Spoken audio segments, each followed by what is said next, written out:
Hello guys, എല്ലാവർക്കും സുഖമൊക്കെയല്ലേ? മഴയൊക്കെയാട്ടോ, ശ്രദ്ധിക്കണേ guys. ഇന്ന് ഞാൻ വന്നിരിക്കുന്നത് 3 മിഠായികളായിട്ടാണ്. ഈ മിഠായിനെ കടയിൽ കണ്ടപ്പോൾ അമ്മയോട് പറഞ്ഞു അമ്മ മേടിച്ചതെന്ന് ചോദിച്ചു. അമ്മ മേടിച്ചു തന്നു. അപ്പൊ ഗൈസ് നമുക്ക് ഇതൊന്ന് എന്താ നോക്കാം, ഈ മിഠായിക്ക് ടേസ്റ്റ് ഒക്കെ ഇങ്ങനെ നോക്കാം ഗൈസ്. ഇത് സർക്കിളാണ്.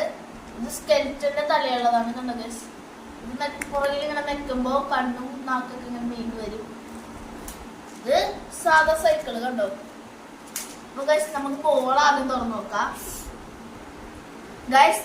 ഇത് ജീരക മിഠായി, എനിക്ക് തോന്നിയ ജീരക മിഠായിയാണ്. അപ്പൊ ഗൈസ് ഇത് ജീരക മിഠായി തന്നെ കേട്ടോ. അപ്പൊ ഗൈസ് അടുത്ത ഞാൻ എടുത്തിരിക്കുന്നത് സ്കെൽറ്റന്റെ മിഠായിയാണ്. എനിക്ക് ഏറ്റവും ഇഷ്ടമായത് ഈ സ്കെൽറ്റന്റെ ആണ്. കാരണം എന്താണെന്ന് അറിയാം, നമുക്ക് ഇവിടെ പിടിച്ചു വെക്കുമ്പോ കണ്ടോ നാക്ക് ഇതൊക്കെ വരും മുമ്പിലേക്ക്. കണ്ടോ ഗൈസ്, എനിക്ക് ഏറ്റവും കൂടുതൽ ഇഷ്ടമായത് ഇതാണ്. ഇത് എന്റർടൈൻമെന്റ് ചെയ്യാൻ നമുക്ക് പിടിച്ചാണ് തുറക്കുന്നത്. തുറന്നിട്ടുണ്ട്. ഇതിലും ജീരക മിഠായാണ്. ജീരക മിഠായാണ്. അപ്പൊ ഗൈസ് മൂന്നാമത് എടുത്തിരിക്കുന്നത് സൈക്കിളിന്റെ മിഠായി കേട്ടോ. ഇത് ഗൈസ് സൈക്കിളിന്റെ ഇതിങ്ങനെ ടയറൊക്കെ വർക്ക് കേട്ടോ. ഇത് കണ്ടോ. അപ്പൊ ഗൈസ് ഇതും നമുക്ക് കളിക്കാം, സ്കെൽറ്റന്റെ കളിക്കാം. കണ്ടോ, പിന്നെ തറയിൽ കൂടിയൊക്കെ ഓടും കേട്ടോ.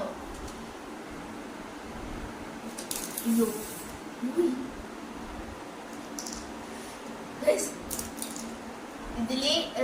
ഇതിലും ജീരക മിഠായി തന്നെയാണ് ഗൈസ്. അപ്പൊ ഗൈസ് ഇതുപോലത്തെ എന്റർടൈൻമെന്റ് ആയിട്ടുള്ള വീഡിയോ ആയിട്ട് ഇനിയും വരുന്നതായിരിക്കും ഗൈസ്. അപ്പൊ എല്ലാവരും വീഡിയോ ലൈക്ക് ചെയ്യുക, ഷെയർ ചെയ്യുക, ഒന്ന് സബ്സ്ക്രൈബും കൂടി ചെയ്തേക്കണേ. ബൈ. അപ്പൊ ഗൈസ് എന്റെ അടിയത്ത് ഇവിടെ വീണ്ടും മിഠായി പെറുക്കി എടുക്കുന്നുണ്ട് ഗൈസ്.